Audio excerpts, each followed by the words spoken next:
Hey everybody, it's 3:52 on Friday, the 2nd of December in the year 2022, and it is a beautiful day to be alive. Woo! I feel fantastic.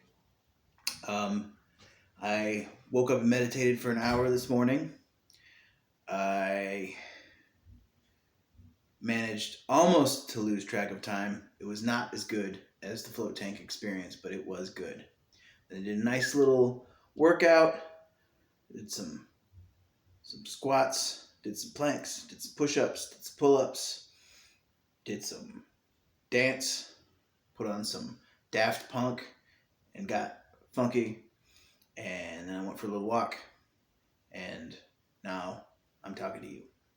Yesterday's video, if you watched it, or even if you didn't watch it, doesn't actually change what the topic was. The topic of yesterday's video was truth. And this may come as a surprise, but I wasn't able to fully cover the topic of truth in 20 minutes. It's like that old joke, tell the truth, the whole truth, and nothing but the truth. It's like, I ain't got time for that. Like, how am I supposed to tell you the whole truth? That's literally it. Anyways, so I didn't even hit the all of the important points about truth as far as I'm concerned. All of the important, salient, relevant, active points about truth that I have in my head right now. I didn't hit all of those. I mostly talked about the function of truth and its usefulness. But anyways, if you're worried about that, go back and watch yesterday's video. Today's video is about truth, but it is more about the nature of truth. And so I intend to talk about, at a very minimum, I intend to talk about truth, symbols, stories, the actual experience of truth. So it might be better to use the word reality in this context. It's like, what is the nature of reality?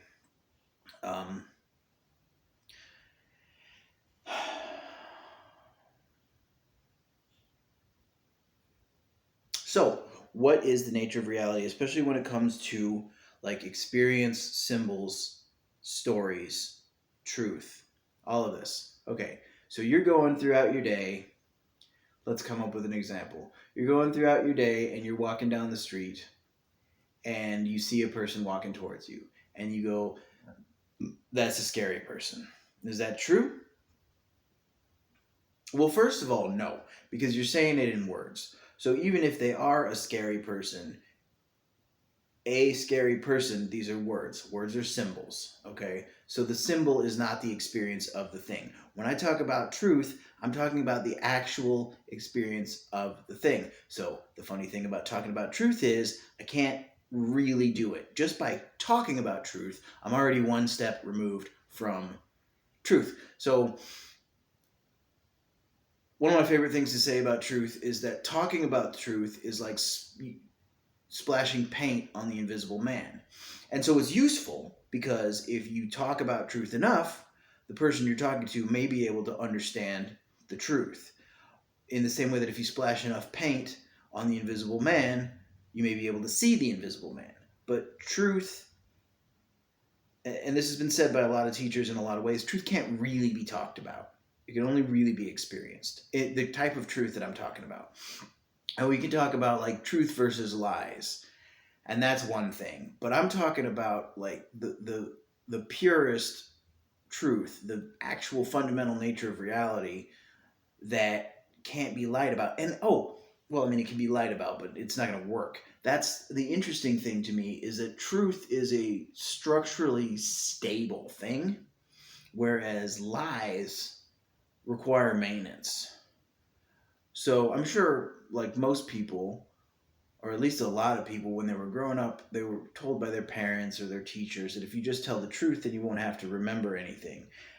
And that's not necessarily true, because I certainly got in trouble many times for forgetting the truth, even though I was telling the truth the whole time. Then I would forget and get confused, and like it's not exactly accurate that you don't have to remember anything as long as you tell the truth. But that goes along with the idea that like the truth is a structurally sound thing. And so if somebody tells you a lie, you can go verify, or they tell you a statement, you can go check the actual reality, and you can say, oh, well, no, that's not true, or yes, that is true. And if you can't test it in that way, then they have this term called non-falsifiable. Something is non-falsifiable. And if it's non-falsifiable, that means you can't test it to see if it's true or not, which means as truth, it doesn't have as much weight if it's non-falsifiable. So this is like you cannot prove the non-existence. Like you're looking at infinite space and you say, well, there's aliens out there. Okay, sure, but I can't, it's non-falsifiable. You can say there's an alien in this room, and that would be falsifiable, unless it's me, or unless you can't see them because they're behind the camera holding up my cue cards right now, telling me all the things that I should say with a ray gun pointed at my head. That's certainly not happening. Certainly don't send help to save me from the alien that's pointing a gun at me right now and flashing cue cards and making me tell you all of this stuff. That's definitely not what's going on. But if I were to make the statement that there's an alien in this room, you could come in this room and you could check within the parameters of the room, and you could either verify or falsify. So if it's non-falsifiable, it's basically probably non-verifiable. And if it's not verifiable, then the veracity of it cannot be established. And so, veritas, Latin for truth. So falsifiability and verifiability are two sides of the same coin. Generally, I'm sure a real smart person could come up with a situation where you might be able to verify something that couldn't be falsified. But then if you take an infinite space and you say there are aliens out there, I can't falsify that. I don't have the time to check every corner of infinite space to see if there are any aliens. What I can say is that I've never knowingly met one in the flesh. If you don't count the one that's holding me hostage right now, making me record this video. I can only see him because I'm wearing these glasses. That's if you were wondering about the glasses, they're alien viewing glasses. No, I'm kidding. These are actually sort of like light bending glasses that I got when I went to Meow Wolf, and they make everything like the borders of things and the way light reflects off things. It's very trippy, and I don't know. I'm just kind of wearing them as a gag, but that's a little bit on like fourth wall breaking, and I probably very unprofessional of me, and I shouldn't have told you that. Should have just worn the glasses and let you wonder. But we're on the same team, and that's not the kind of content creator that I am. So anyway, what was I talking about? I was talking about the truth and the fundamental nature of reality, and like whether things are true or not. Okay, so another thing that I like to say about truth is that the word water will not get you wet, unless that's what you're into. Wink, wink.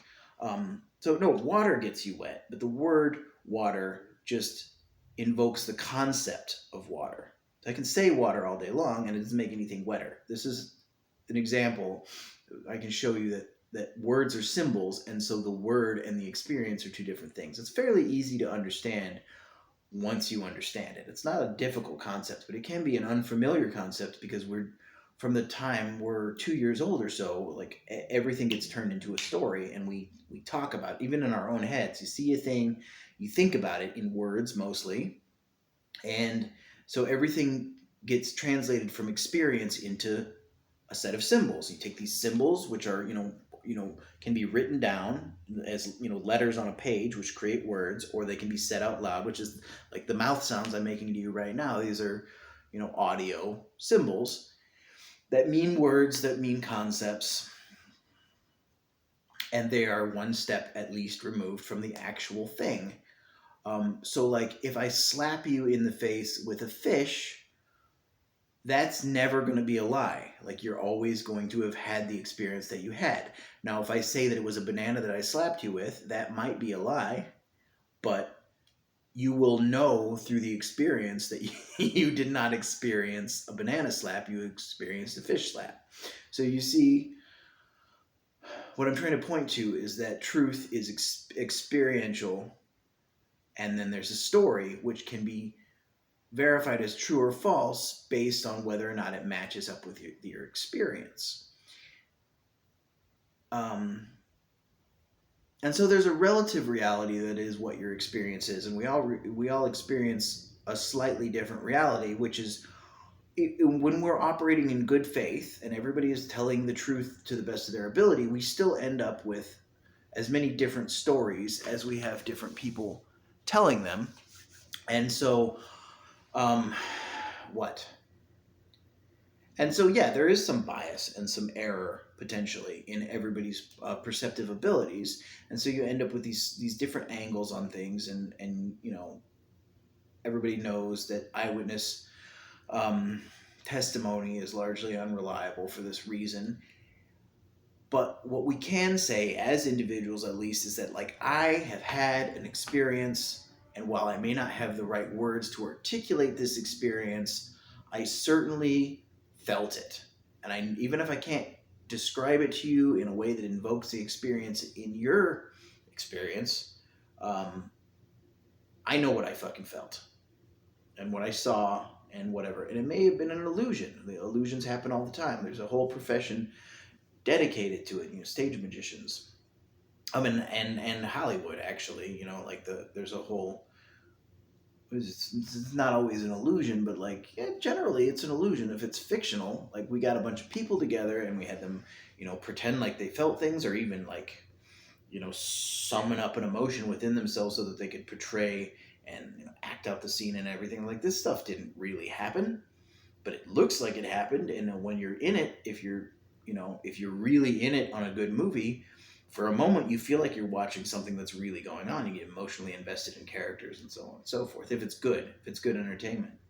So we've got whole industries built on the fact that yes, your perceptions can be tricked, but what's always true is that you did have the experience. So there's one level of reality that is the experience, and then we think, and we maybe even hope and believe that there is an objective reality. But there's a lot of debate on whether or not there is an objective reality. So that pretty much covers the nature of truth as it goes with symbols versus experience.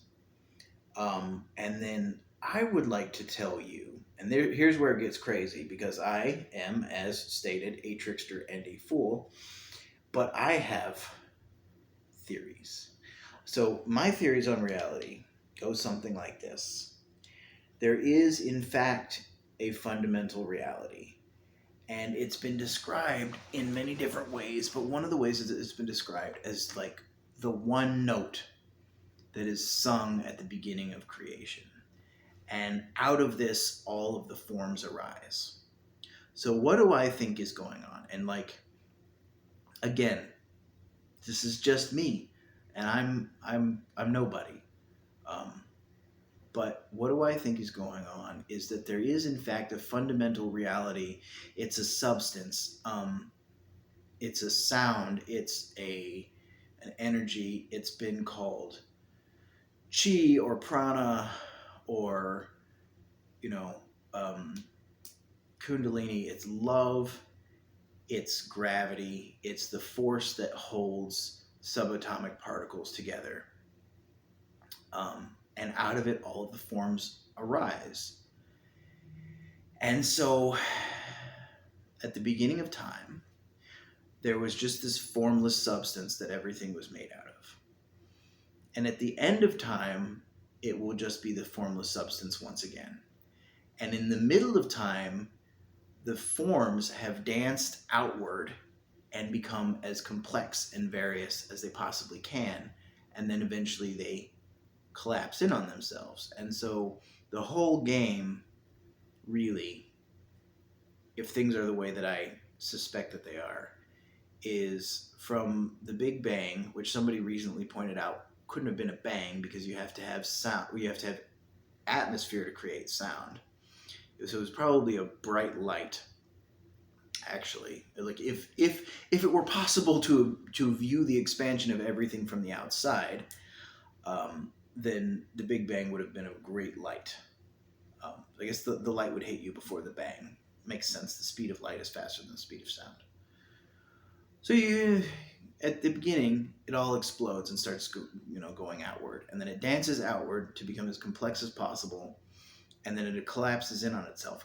Now, what is it that collapses in on itself? Is everything. But when it is collapsed in on itself at the very end, I think it's you and it's me and it's all of this stuff, and we don't cease to be. We just cease to be separate. And so finally, all of it becomes one again. And that one exists at the end of time and outside of time and is creating itself backwards from the complexity, from the moment when it was as complex as it possibly could be, which maybe we've hit and maybe we haven't. It seems that the universe is still expanding, and it seems like we are still creating more complexity. And so there's all of that. That's just my crazy theory on what's actually going on here. What's actually seems to be going on here is that the oneness, the one note, the energy, love, God, the universe, whatever was all one undifferentiated thing, and then it exploded, and it's been dancing out into complexity ever since. And then at some point it will start collapsing back into the one, and at that point it will be again love, God, the universe, spirit, source, whatever you want to call it, and it is in fact from that point creating everything that is going on in time right now. But of course, this is a monkey descendant who lives in three-dimensional space with linear time, trying to explain a reality which has probably got many more dimensions than I can perceive. And so I don't expect that this is accurate. It's just the best version of truth that I can point at the moment. And so that brings us, we've talked about the nature of truth in the context of like fundamental reality and symbols. And then let's talk about the practical application of the nature of truth, which is that if there's the experience and then there's the symbols, and then the symbols get built out into a story, and that story makes us feel different ways about the experience that we're having. For instance, sometimes I have something that is this energy in me, and it very well could be anxiety, or it very well could be caffeine based stimulation, or it very well could be excitement about something that I'm getting ready to do. Physiologically, all of these things are practically identical as far as what it actually is. But then if I go, oh, well, this is just the Red Bull that's making me feel like this, then it's not great, but it's not off. Like it's like, oh, I can handle this. This is just Red Bull. I know it'll go away. I can do some push-ups and I calm my ass down. If I go, well, this is anxiety, then it feels much worse.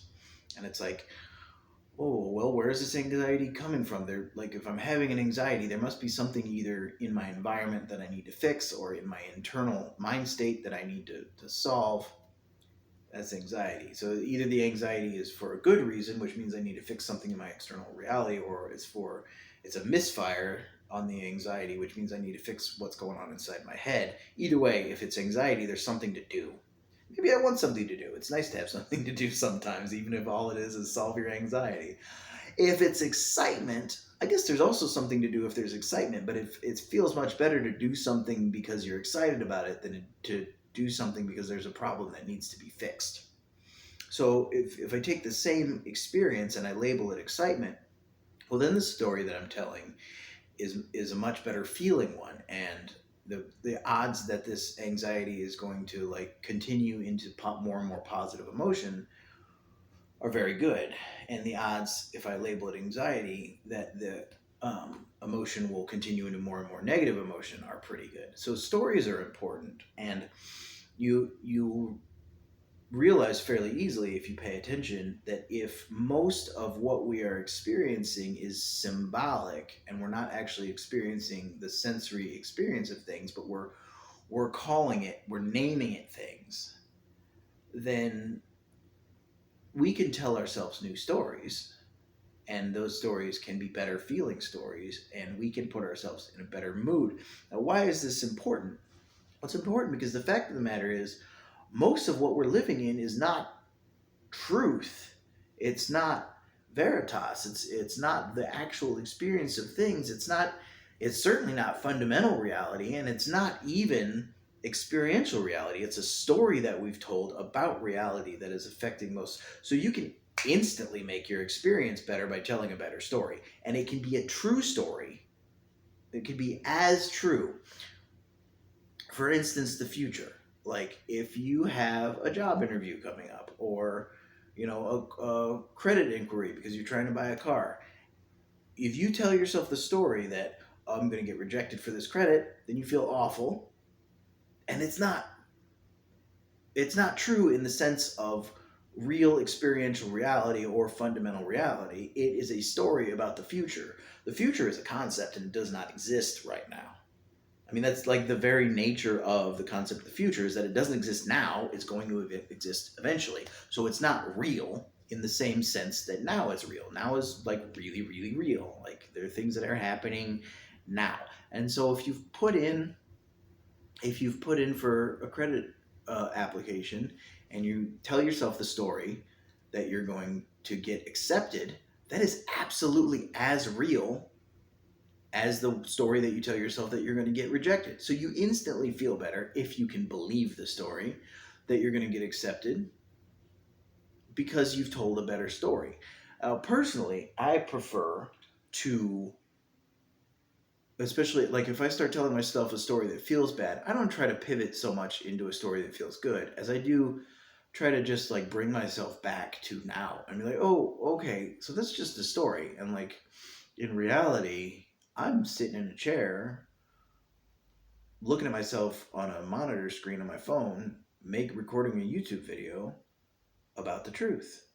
And the truth is that I'm sitting here talking to you. It's not the truth doesn't have anything to do with my credit application. So I can just not.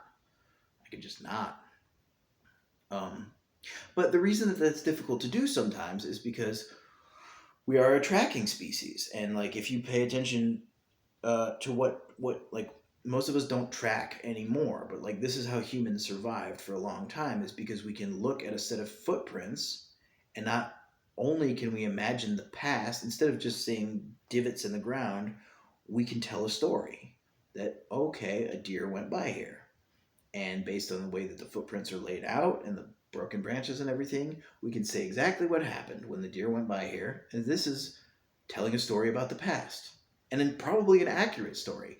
And then we can guess with a fair amount of accuracy where the deer went, and we can go there and we can kill it and we can eat it. And so we've used our ability to recreate the past and imagine the future to put food in our belly now, um, for untold generations. So it's kind of hard to forget about the future and the past when it's how you get your food most of the time. Um, so I only say that so that, give yourself a break. Like, people have been worrying about the future forever, and it's probably not it's probably not going to be the case that people stop worrying about the future tomorrow. So if you're worried about the future, congratulations, you're human. Um, but it is possible, at least for like little moments, to forget about time and to just be in truth. And truth, in the way that I'm talking about it for the purposes of this video, because truth is a word, it's a loaded word that can mean many, many things. But in the context of this video, truth, the fundamental nature of reality, only exists right now, at least as far as my senses are able to ascertain. And so so what? So who cares? Hopefully this video was entertaining. Um, maybe you've thought about these things before. Maybe it's giving you some new things to smoke weed and think about, or whatever. Maybe you can show somebody how weird you are at a cocktail party. Talk about these concepts. Do people do cocktail parties anymore? It's a trope. Anyway. Okay, so let me give you bullet points. Summary.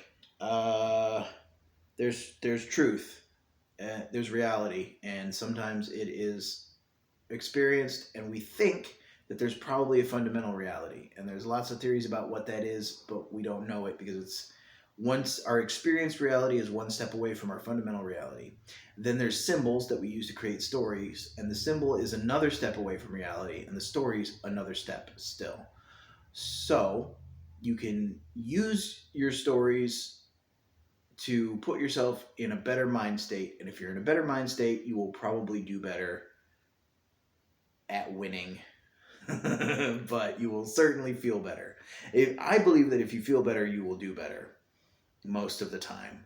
But it's certainly enough for me to feel better, even if feeling better doesn't make me do better. I like feeling better. So that is what and whatnot I know about truth. But what do I know? I'm a trickster and a fool.